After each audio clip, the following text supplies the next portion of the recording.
കേരളത്തിൽ junior red ക്രോസിന്റെ പ്രവർത്തനങ്ങൾ സ്കൂളുകൾ കേന്ദ്രീകരിച്ചാണ് നടക്കുന്നത്. കേരളത്തിലെ എല്ലാ സ്കൂളുകളിലും ജൂനിയർ റെഡ് ക്രോസിന്റെ പ്രവർത്തനങ്ങൾ നടക്കുന്നു. ഈ വർഷത്തെ പ്രധാന വിഷയം ലഹരിവിരുദ്ധ സംസ്കാര സന്ദേശമാണ്. ഈ സന്ദേശം വിദ്യാലയങ്ങളുടെ രക്ഷകർത്താക്കളിലേക്കും സമൂഹത്തിലേക്കും എത്തിക്കുക എന്ന ദൗത്യം JRC കേഡറ്റുകളിലൂടെ നടപ്പാക്കുക എന്ന ലക്ഷ്യമാണ് ജൂനിയർ റെഡ് ക്രോസിനുള്ളത്. ലക്ഷ്യം എന്ന് പറയുന്നത് ഇന്ന് 10 വയസ്സ് കഴിഞ്ഞ് ഓരോ കുട്ടിയും കഞ്ചാവിനും മറ്റ് ലഹരി വസ്തുക്കൾക്കും അടിമയാണ്. അങ്ങനെ അടിമപ്പെടുന്ന കുട്ടികളെയും മറ്റ് മുതിർന്നവരെയും ഇതിൽ നിന്ന് അകറ്റുക എന്നുള്ളതാണ്. ഇതിന്റെ പ്രവർത്തനങ്ങൾക്ക് തുടക്കം കുറിച്ചുകൊണ്ട് ആഭ്യന്തര വകുപ്പ് മന്ത്രി രമേശ് ചെന്നിത്തല തിരുവനന്തപുരം VJT ഹാളിൽ സംസ്ഥാനതല ഉദ്ഘാടനം നിർവഹിച്ചു. ജില്ലാതല ഉദ്ഘാടനം നെടുങ്കണ്ടത്ത് KK ജയേന്ദ്രൻ MLA ആണ് നിർവഹിച്ചത്. ഓഗസ്റ്റ് 14-ന് എല്ലാ സ്കൂളുകളിലും റാലിയും ലഹരിവിരുദ്ധ സന്ദേശവും പ്രതിജ്ഞയും നടത്തിയിരുന്നു.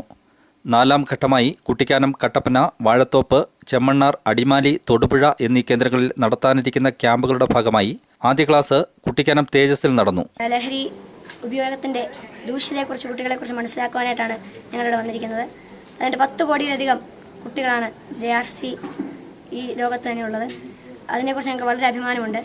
വളരെ നല്ല നിലയിൽ പ്രവർത്തിച്ചു വരുന്ന ഒരു സംഘടനയാണ്. അതുപോലെ തന്നെ ലഹരി വിരുദ്ധത്തിനെതിരായ ക്യാമ്പുകൾ, സെമിനാറുകൾ, അതിനെതിരായ ക്വിസുകൾ, കൂടുതൽ കുട്ടികളുടെ ലോകത്തെക്കുറിച്ച് അറിയാനായിട്ടുള്ള ഒത്തിരിയേറെ ക്യാമ്പുകളെല്ലാം നടത്തി വരുന്നു.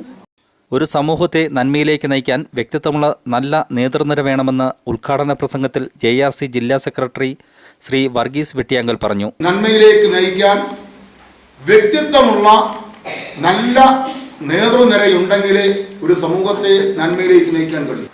നന്മയുടെ പ്രതീകമായി മാറുന്നതിന് വേണ്ടിയുള്ള ട്രെയിനിങ് ആണ് വിദ്യാഭ്യാസ കാലഘട്ടത്തിൽ ജൂനിയർ റെഡ് ക്രോസ് വഴി നമുക്കേവർക്കും ലഭിച്ചുകൊണ്ടിരിക്കുക.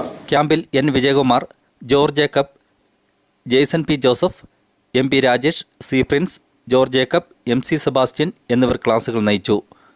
Idukki news bureau, Elappara.